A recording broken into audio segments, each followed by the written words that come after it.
Hello, and welcome to or back to my channel. I'm Kit, your friendly feminist cat lady spinster, and today we're going to talk about Bernadine Bluntly's Shocking Quotes by Leading Feminists series.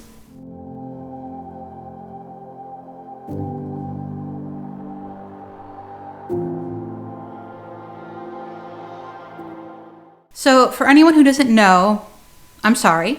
And Bernadine Bluntly is a member of the trad movement. I would say she's a fairly prolific member. She has over 50,000 followers on Instagram, and she has quite a few pies in the trad oven.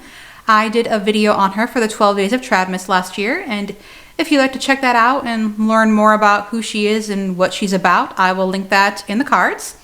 And if you do choose to check that out, again, I am sorry. But anyway, what prompted this particular video was Bernadine posted a reel to her Instagram last month. Nothing terribly unusual there, but it seemed familiar to me. Her Shocking Quotes by Leading Feminist series is not new, but she seems to be using the same quotes over and over again, which is a choice, or she's having a hard time finding shocking quotes. But anyway, let's have a look at all these reels. Did you know? Shocking Quotes from Leading Feminists, Part 1. Betty Goldstein Friedan was an American feminist writer and activist. A leading figure in the women's movement in the United States, her 1963 book, The Feminine Mystique, is often credited with sparking the second wave of American feminism in the 20th century. Did you know? Shocking Quotes from Leading Feminists, Part 2. Gloria Steinem is a feminist journalist and social political activist who became nationally recognized as a leader and a spokeswoman for the American feminist movement in the late 1960s and early 1970s. Shocking Quotes from Famous Feminists, Part 3, from award-winning feminist, author, and historian Linda Gordon, The More You Know.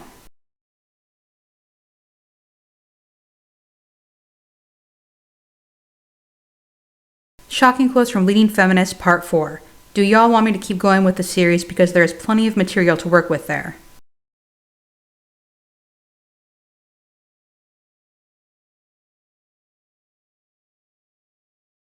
Sounds harmless. #yikes.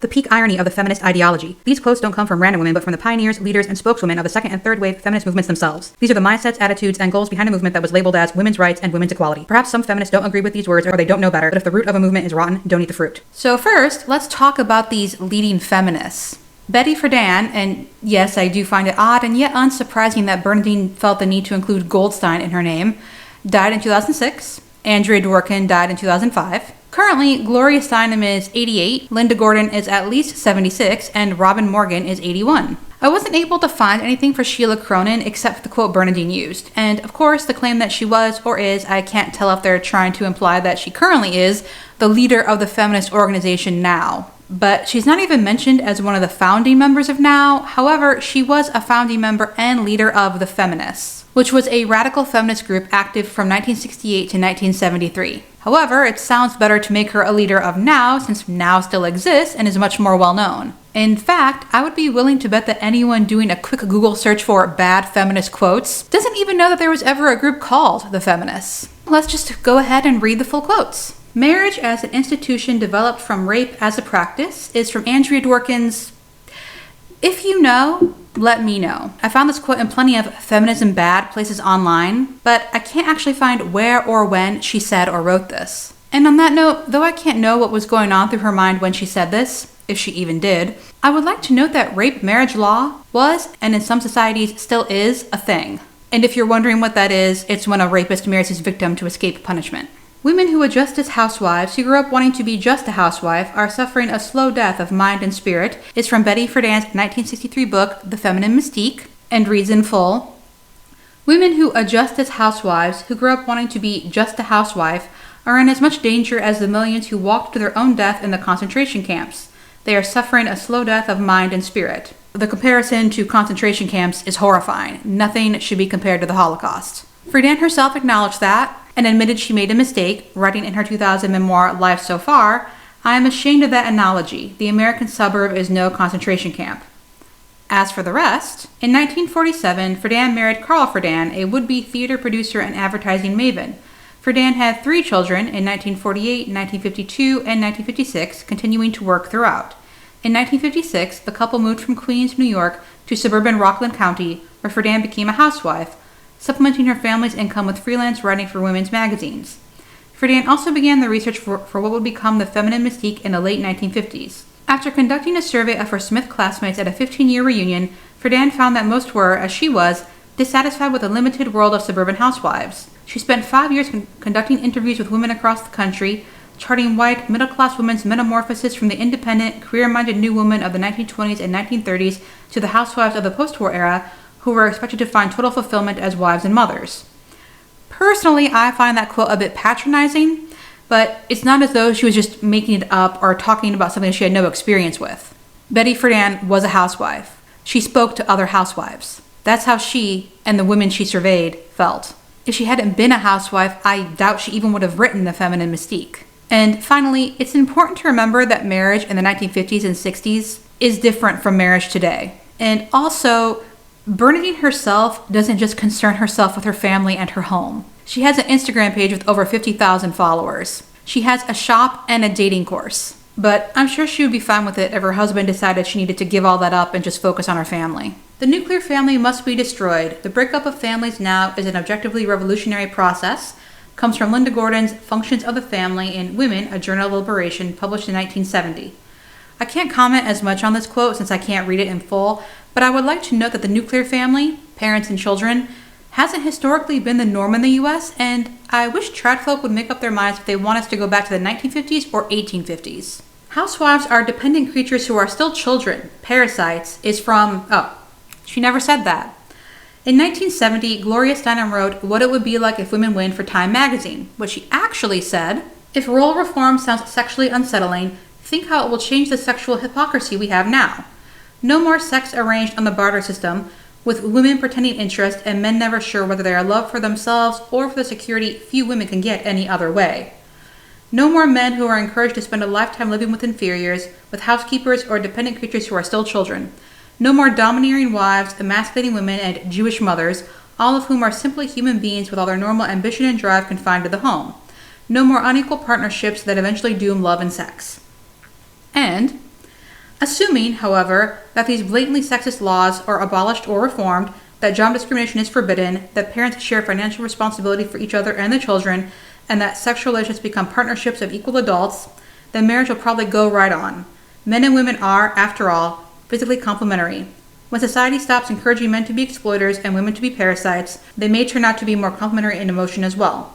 Women's Lib is not trying to destroy the American family. A look at the statistics on divorce, plus the way in which old people are farmed out with strangers and young people flee the home, shows the destruction that has already been done. Liberated women are just trying to point out the disaster and build compassionate and practical alternatives from the ruins. So, someone took no more men who are encouraged to spend a lifetime living with inferiors, with housekeepers or dependent creatures who are still children, and when society stops encouraging men to be exploiters and women to be parasites, they may turn out to be more complementary in emotion as well, and turned it into housewives or dependent creatures who are still children, parasites. Wow. I feel that man-hating is an honorable and viable political act is from Robin Morgan's 1978 book, Going Too Far, The Personal Chronicle of a Feminist, which contains her writings and speeches from 1962 to the 1970s. It reads in full, I feel that man-hating is an honorable and viable political act that the oppressed have a right to class hatred against the class that is oppressing them. Since marriage constitutes slavery for women, it is clear that the women's movement must concentrate on attacking this institution. Freedom for women cannot be won without the abolition of marriage. I can't find this exact quote since it's in a book and not online, and I'm not taking the word of websites that use it to paint feminism as bad. But Sheila Cronin did write that freedom for women couldn't be won without the abolition of marriage in her book Radical Feminism, published in 1973. So Bernadine's shocking quotes from leading feminists are from the 1960s and 70s. You know what's fun to talk about? Head and master law. Until 1971, the judicial approach to women was that her rights and responsibilities, opportunities and obligations were essentially determined by her position in the family, her role as a wife and mother. Women were viewed first and foremost as members of a dependent class whose individual rights were subservient to their class position. Under the English common law, a woman lost her legal identity upon marriage, and merged into that of her husband under the feudal doctrine of coverture. The result was succinctly stated by Supreme Court Justice Hugo Black in 1966 as resting on the old common law fiction that the husband and wife are one, and that one is the husband. The merger of husband and wife into one person resulted in many common law principles that seem strange today. In the criminal law, a husband and wife could not be guilty of conspiring together or of stealing one another's property. Husbands could not rape their wives. If a wife committed a criminal act in her husband's presence, it was assumed to be under his direction. He was the guilty party, not her.